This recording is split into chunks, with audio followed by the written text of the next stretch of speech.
Hi అండి. ఈరోజు beetroot శనగపప్పు కూర ఎలా వండాలో మా తీరులో మీకు చూపిస్తాను. నేను ఈ కప్పుతో కప్పున్నర శనగపప్పు తీసుకున్నానండి. ఒక అరగంట సేపు కడుక్కొని నానబెట్టాను అనమాట. ఇలా నానింది. ఇలా నానిందంటే కనుక మనం కుక్కర్లో వేయ అవసరం లేదు, మనం డైరెక్ట్గా వండేసుకోవచ్చు. ఈ కప్పుతో కప్పు బీట్రూట్ తీసుకున్నాను. 3 టమాటాలు, 2 ఉల్లిపాయలు ఇలాగ పొడవుగా కోసుకోవాలి, 3 పచ్చిమిరపకాయలు, ఉప్పు కారం మనకు రుచికి తగినట్టుగా, అల్లం వెల్లుల్లిపాయ పేస్ట్ 1 స్పూను, ఒక 3 గరిటెలు ఆయిల్, కొంచెం కరివేపాకు, కొత్తిమీర, కొంచెం పసుపు. ఇవండి ఇంగ్రీడియంట్స్.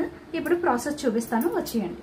ఇకండి బాండి పెట్టుకొని ఈ ఆయిల్ పోసేస్తుంది.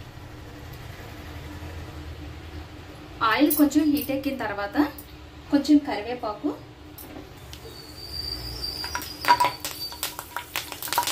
ఇప్పుడు ఉల్లిపాయలు పచ్చిమిరపకాయలు కూడా వేసేసుకుందాం.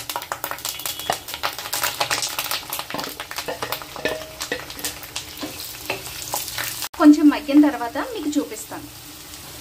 ఇగోండి కొంచెం ఇలా మగ్గాయి కదా, ఇప్పుడు అల్లం వెల్లుల్లిపాయ పేస్ట్ వేసేసుకుందాం.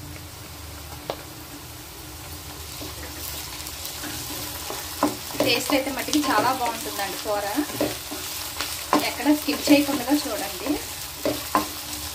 నేను ఎలా అయితే చేస్తున్నానో అలాగే చేసి వండండి మీరు కూడా, చాలా బాగుంటుంది. ఇదండి అల్లం వెల్లుల్లిపాయ పేస్ట్ వేసిన తర్వాత మగ్గింది కదా, ఇప్పుడు టమాటాలు వేసుకుందాం. ఇగోండి ఇలాగా కొంచెం మగ్గాయి కదా టమాటాలు, ఇప్పుడు కారం వేసుకుందాం. ఉప్పు అయితే మట్టికి పప్పు కొంచెం ఉడికినంత వరకు ఉప్పు వేసుకోకూడదు. ఉప్పు వేసుకుంటే కనుక శనగపప్పు గట్టి పడిపోద్ది. అందువల్ల ఉప్పు మట్టికి సగం పప్పు ఉడికిన తర్వాత అప్పుడు వేసుకుందాం. ఇప్పుడు కారం వేసుకుందాం. ఒక 2 స్పూన్లు కారం వేసుకుంటున్నాం. ఇవ్వండి కారం వేసుకొని కలుపుకొని ఇప్పుడు పప్పును బీట్రూట్ కూడా వేసుకుందాం.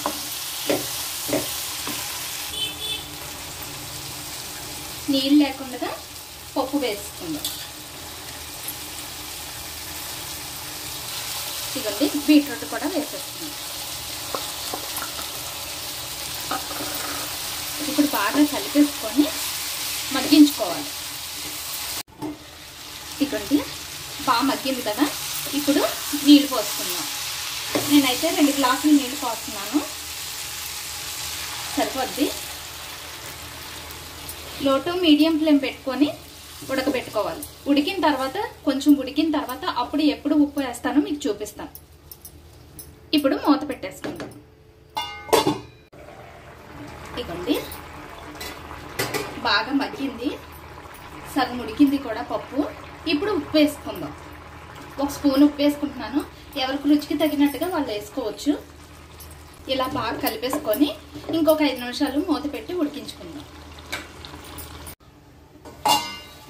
ఇగోండి బాగా మగ్గిపోయింది కదా కూరంతా కూడా, కొంచెం కొత్తిమీర వేసుకొని కలిపేసుకొని దించేసుకోవడమే. ఇదిగోండి బీట్రూట్ శనగపప్పు కూర రెడీ అయిపోయింది. టేస్ట్ చేసి మీకు చెప్తాను.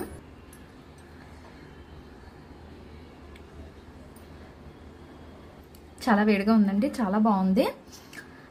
రొయ్యల కూర తిన్న ఆ ఫ్లేవర్ వస్తుంది, అలాగే వస్తుంది కూడా, చాలా బాగుంటుంది. ఈ కూరని మీరు కూడా ట్రై చేయండి. ట్రై చేసి మీకు ఎలా వచ్చిందో మాకు కమెంట్ తెలియచేయండి. లైక్ చేయండి, షేర్ చేయండి. మరిన్ని వీడియోస్ కోసం మా ఆహా పోపుల పెట్టిని సబ్స్క్రైబ్ చేయండి. Thank you for watching.